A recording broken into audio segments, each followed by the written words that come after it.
Hey there, this is Drafting the Past, a podcast about the craft of writing history, and I'm your host, Kate Carpenter. This is the first episode of 2026, which means that we are at the beginning of the 5th season of this show. That is a lot of great conversations about writing history, and I want to thank you for being here for them. There are lots more to come this year. First up in this episode, I'm talking with Dr. Jeff Roche, author of the new book, The Conservative Frontier, Texas and the Origins of the New Right. Well, it's a pleasure to be here. I'm a big fan. Jeff is a professor of history at the College of Worcester in Ohio. Along with his new book, he is the author of Restructured Resistance, the Sibley Commission, and the Politics of Desegregation in Georgia, and the editor of 2 additional books. I'll confess to you that I was not entirely sure about this book when the press first reached out to tell me about it, but it blew me away. The history is fascinating, but even more, Jeff's writing is lively, smart, often funny. I was excited to get to ask him about how the book came together and how he has developed such an engaging writing voice. You'll even learn why he considered 90s hip-hop and Texas country music to be essential to his writing process. Here's my conversation with Dr. Jeff Roche. I took a long time to get through college. I was on the 11-year plan with 6 years in the middle there where I was having fun. But I started back to college in early 90s and went straight from BA to MA. And that was my first real experience with having my writing assessed as writing. Very often, as we know, most of the times undergraduate writing is being assessed primarily as can you demonstrate that you've done the assignment, that you understand the material, et cetera, et cetera. But when you get to graduate school, it's being assessed as writing, and does it work? It's effective. So that was a big moment for me, and I took it very, very seriously. I'd always been interested in writing as a means of expression. So I had a couple of really, really good professors at Georgia State where I got my MA that really helped. And I ended up actually publishing my master's thesis as a monograph as a result. That no one ever told me. I was the first person in my family to go to college, so there's a lot of stuff that I didn't really know or understand. No one told me how long an MA thesis was supposed to be. Mine was 322 pages. Wow.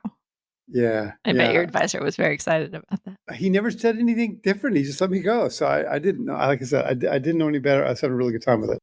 And the results worked out well. So then when I got to my PhD program, I came under the tutelage of David Farber, who's this magnificent American historian who is just an absolutely excellent writer. And over working with him in various projects and things, he really helped me become a much, much better writer. And since then, it's been I've edited 2 volumes, and I think editing other people's work, especially other professionals' work, is a fantastic way to discover different forms of writing, and the editorial process really helps you become a better writer, I think, as well. And then I did this thing. Well, let me ask you some nosy questions about your writing. When and where do you like to write? I like to write at home. I have an office, like a lot of people. I built out a home office during COVID.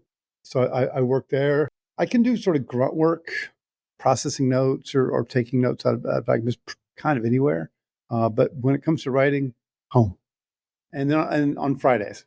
So I've set up a schedule where Fridays are sacrosanct, and Monday and Wednesday mornings. So I've got this nice 15, 18-hour block a week as a bare minimum.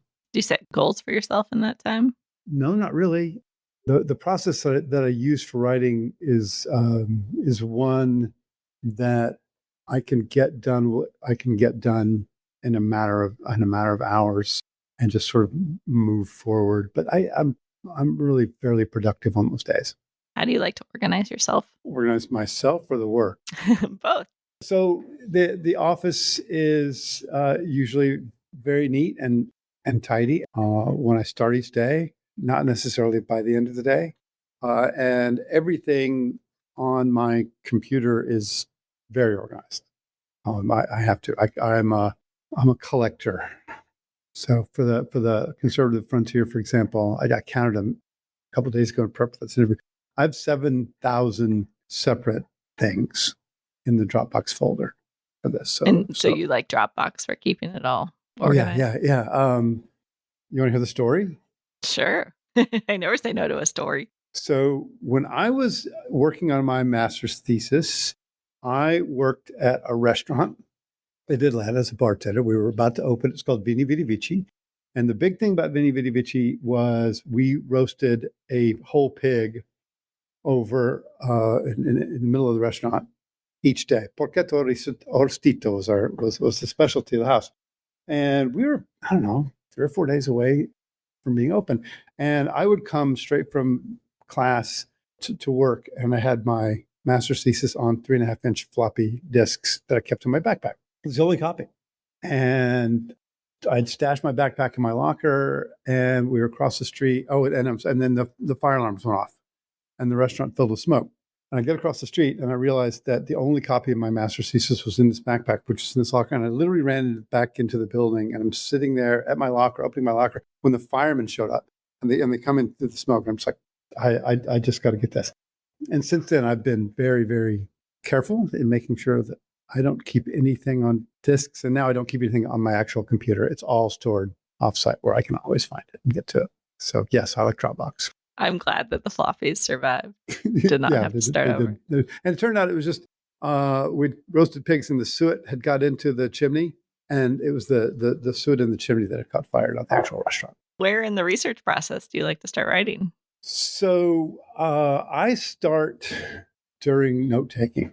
When I'm looking at any document, whether it be a primary source or secondary source, anything that I'm doing for research, I take my notes in complete sentences for lots of different reasons.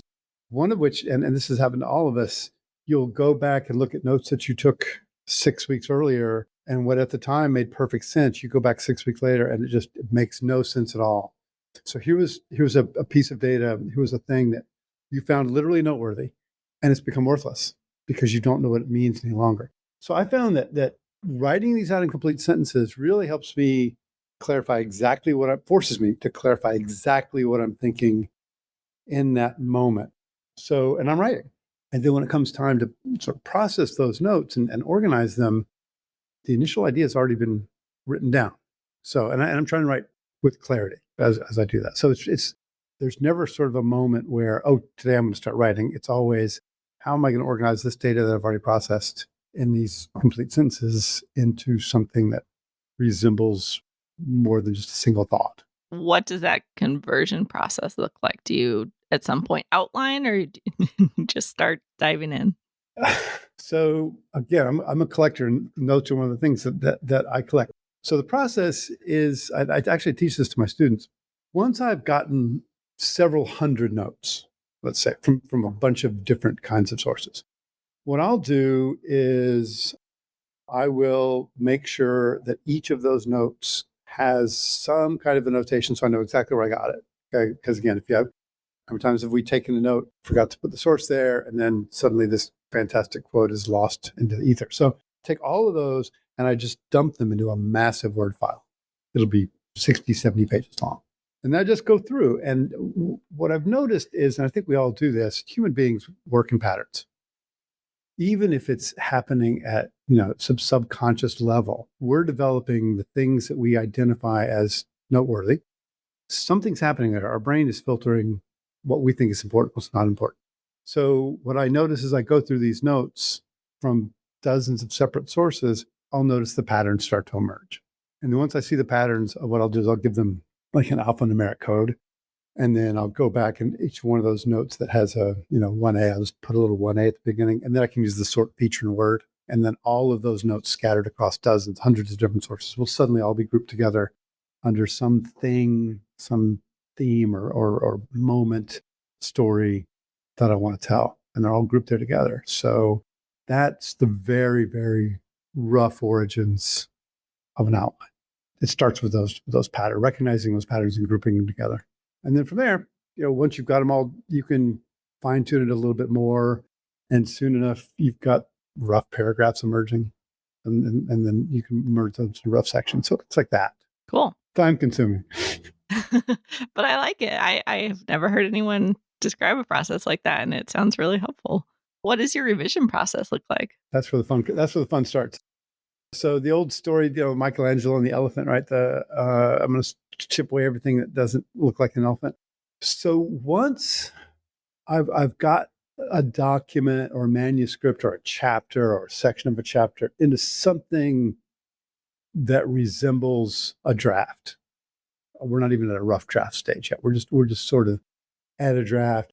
Then it's time to go through and clean it up a little bit. And once it's getting clean, that's when I sort of reopen the research. What gaps are missing? What details can I add to this? Once I know the setting and once I know who's where, I can go back and do a little bit more research into those people and find the sort of factual information that fleshes stuff out. So they're a little bit more than just two-dimensional creatures on a page. They can become more fully functioning humans operating in a particular plane. Once you get that material then incorporated, is there another round of revision? Oh yeah. So this book, Conservative Frontier, originally had 18 short chapters, and they were all around 11,000 to 12,000 words.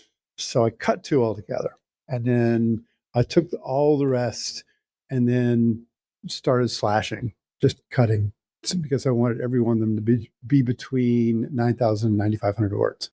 So that's the last storage stage. That's where all the decisions that you've been putting off to that moment. Do you include this? Do you not include this? That's where those decisions are made. That's when a lot of prepositional phrasing comes out. That's when a lot of overly descriptive transitions come out. That's when a lot of exposition comes out. And that's once I get there, once I get to that stage, I'm feeling pretty good about it. You mentioned earlier that you feel like editing other people has really contributed to how you think about writing. What kinds of things does it make you think about?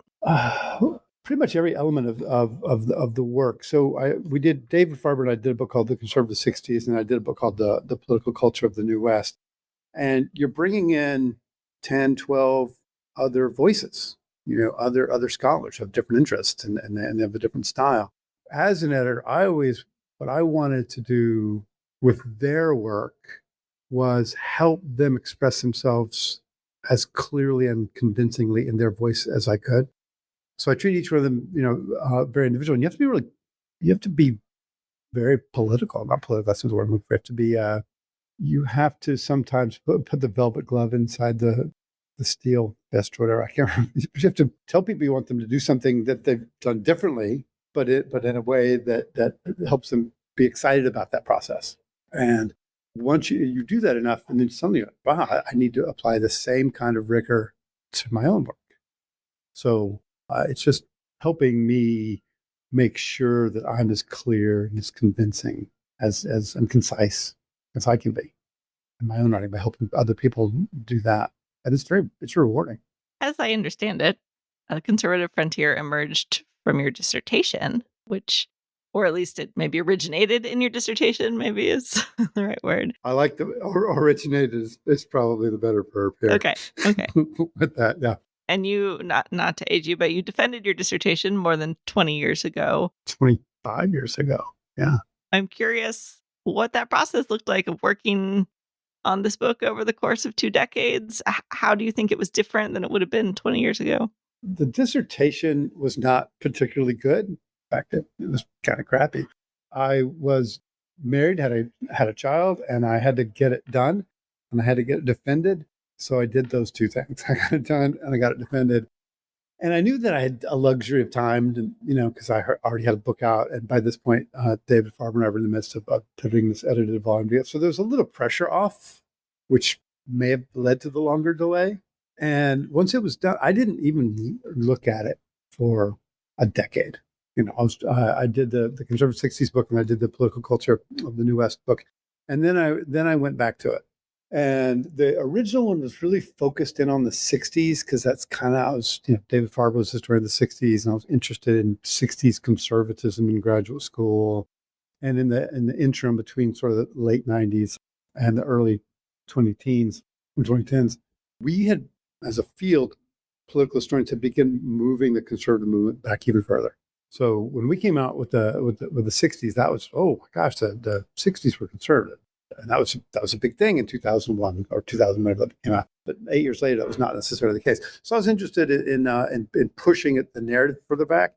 The other problem that I'd had with the dissertation was I didn't get far enough back to understand, to really answer the central question, which is how did the people of this part of the world come to their politics, their political ideology? How did they become so conservative, and why this one kind of conservatism dominated there? Because I'd started it too late. So one of the things I did was go much further back and bring it and start back there and bring it forward rather than starting with, say, Goldwater and moving backwards. That was one of the biggest philosophical changes. The other major difference is technological, just access. I've always been fairly tech forward and first adopting. I was writing HTML in 1995. I'd always been, keeping up with the newer developments. And when I came back to doing original research again, 2010, 2011, when I came back to the book, there had been an explosion of material that just continues. Archives were digitizing sources and putting them online. Google had done the newspaper project that ended up being newspapers.com and newspaperarchive.com. JSTOR had emerged in that time. So suddenly, just the access to information, and I dived right in. I loved it. I just an absolute blast going through and exploring not just new sources, but new ways to get to new sources. That was it's massive. It was fantastic. Did you feel like you saw the history and the questions you were asking differently? Our own sort of perspectives change across our lives and careers. Yeah, I began asking different kinds of questions, certainly of my subjects, for sure. And part of that, I think, was that process of going back and watching this political philosophy develop over generations, rather than just kind of starting in one place. And once I saw that, I became much more empathetic to the folks in that part of the world, even though, I'd grown up there, but I'd never really gotten the politics. But I became much more empathetic to recognize how it was that, this massive group of people vote the same way, election after election. So that would be one of the things I think that changed over that time.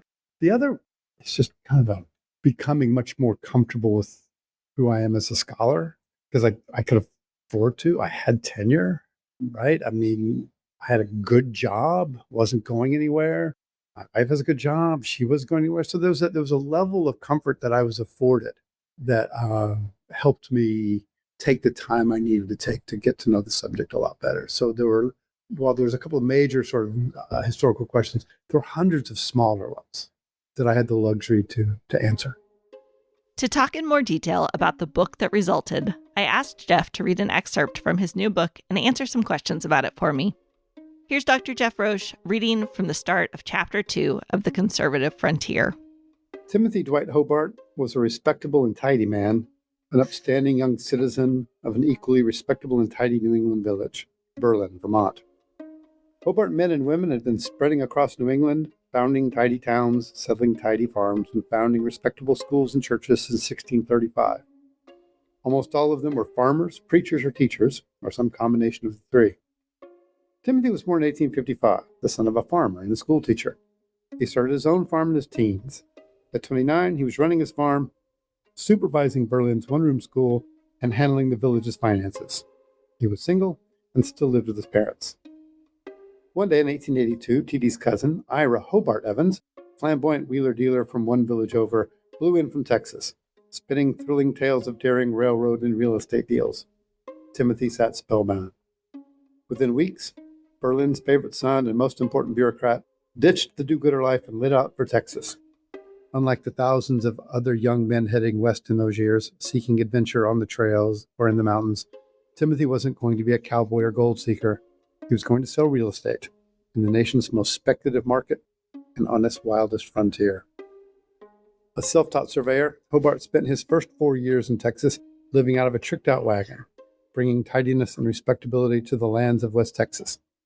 With this tripod, transit, leveling rod, and compass, Hobart imposed the geometry of real estate onto the intractable prairie. Day after day and week after week, he neatly tallied up the holdings of the New York and Texas Land Company in leather-bound survey books. He probably knew that part of West Texas better than anyone, even Goodnight. In 1886, Hobart earned a promotion to sales and took up an office in Mobeetie, still little more than a market for buffalo hunters. He shared the space with flamboyant frontier lawyer Temple Houston. Hobart was entrusted with a portfolio of 1 million acres. Within a decade, he had them all surveyed, leased, or sold.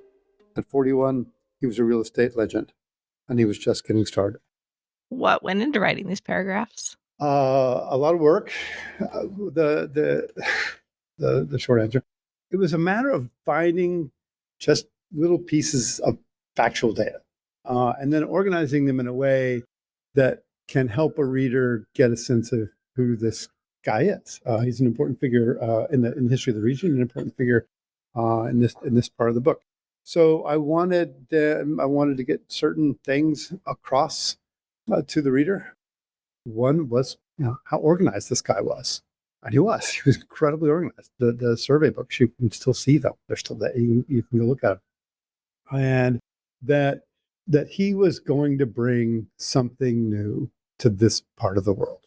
Because prior to this, it had been basically just cattle ranges, which are haphazardly organized and extra legal for the most part. So how do I then create something that's easy to see in the mind's eye?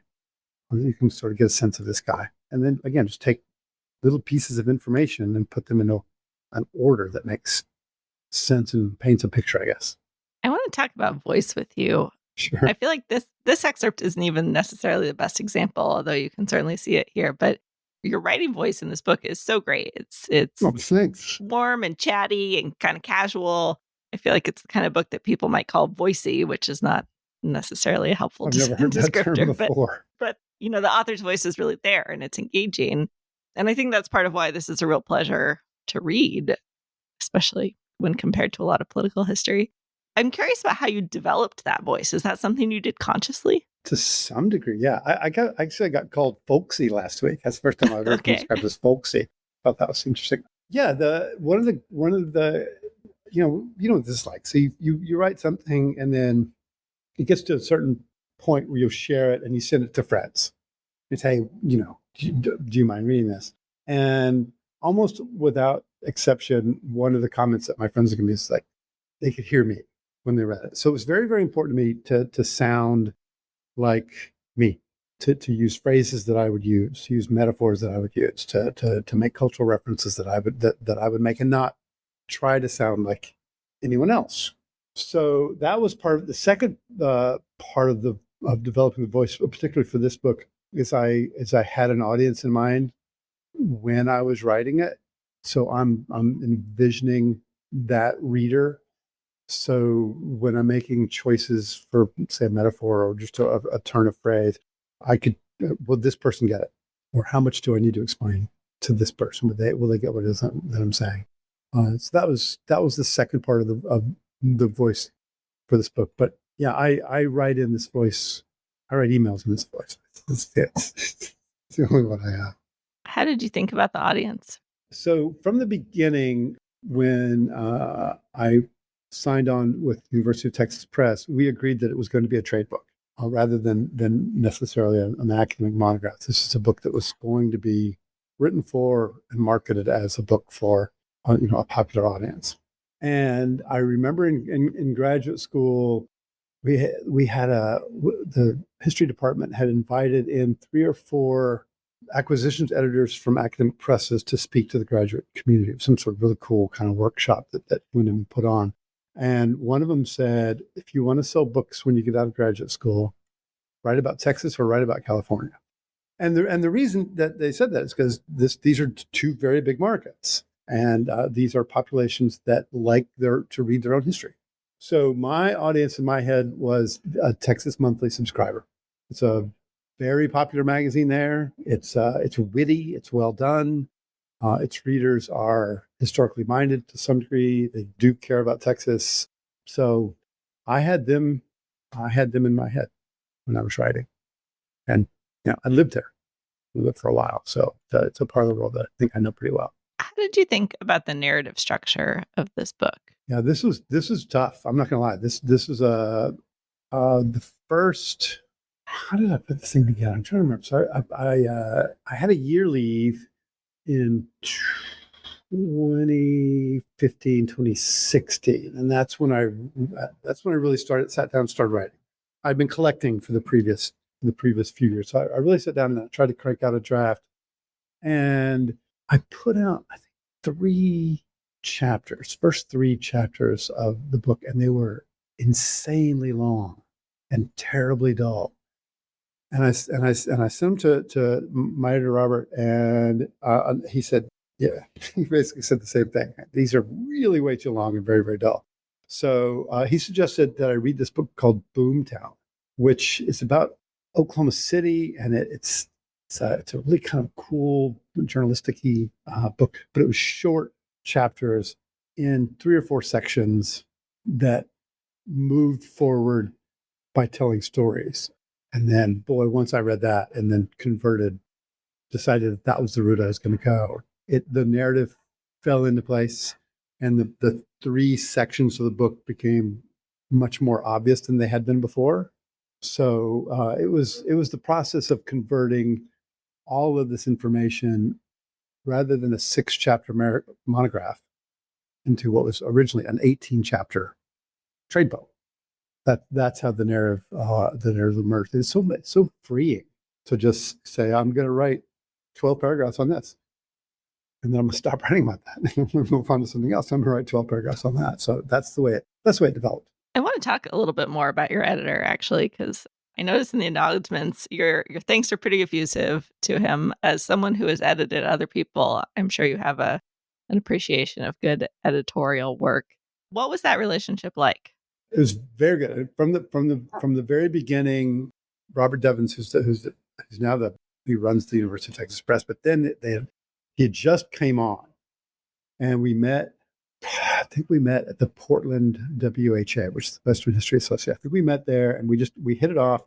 And then I sent him like 20 sample pages with an idea of what I wanted to do with the book, and he was on board from the get-go. He loved the trade book idea.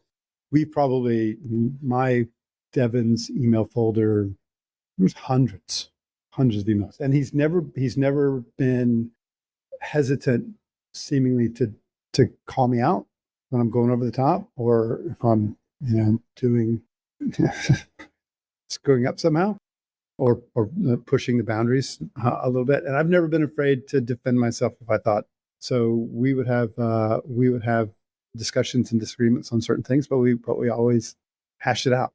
It was a great, very professional working relationship. It was delightful. I had a great time with not just him, but pretty much everybody at that press was. I take criticism fine. Right? I know some people don't, but yeah. So it worked out really, really well. That's great. How did you decide to go with that press rather than try to pitch it to a trade or something? That's a good question. I didn't pitch it to a trade, probably because I wasn't confident enough. If I were looking back, that's probably, it never really sort of crossed my mind. And I wanted to go. So there are a few pretty major presses that do this kind of stuff. But part of the reason was I know that the University of Texas Press doesn't publish a lot of books about Texas history. Maybe one a year, maybe, and sometimes not at all.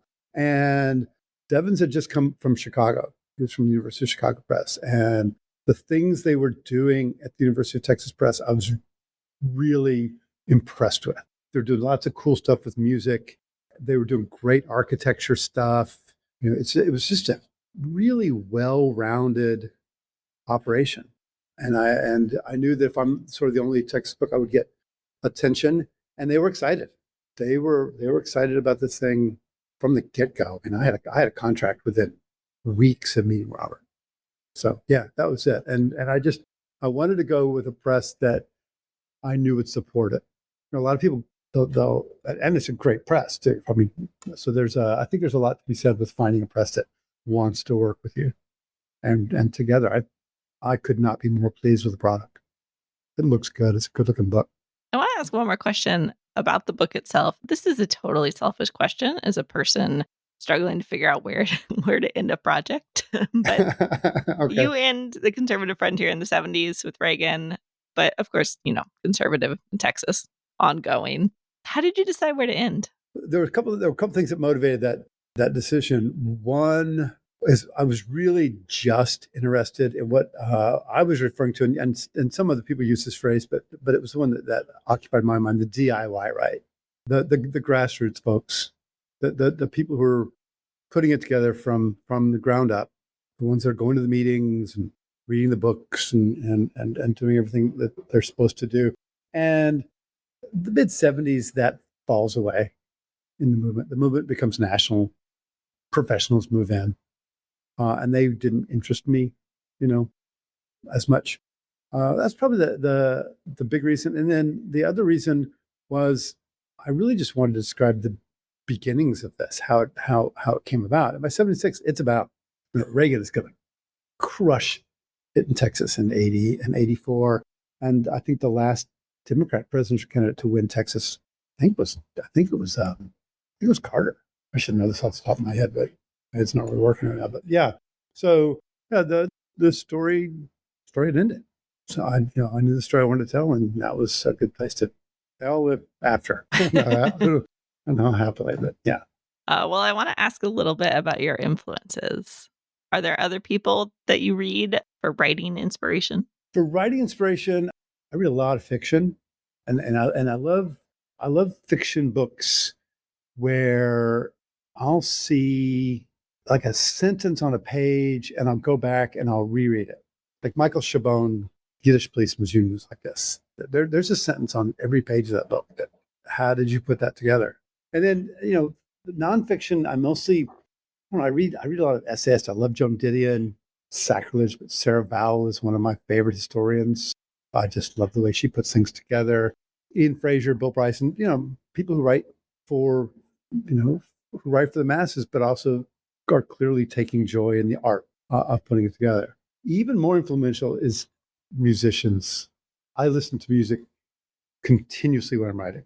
And when I was writing the initial draft, I only listened to Texas country artists when I do it with the initial draft. And then when I was revising, I pretty much just listened to sort of early 90s hip hop, De La Soul, Q-Tip, that sort of thing. And there's just great influence. The wordplay, the world building, the referencing. There's no two genres I think that are greater with wordplay than hip hop and country. So I must have borrowed sentence structure from Billy Joe Shaver 50 times in this book.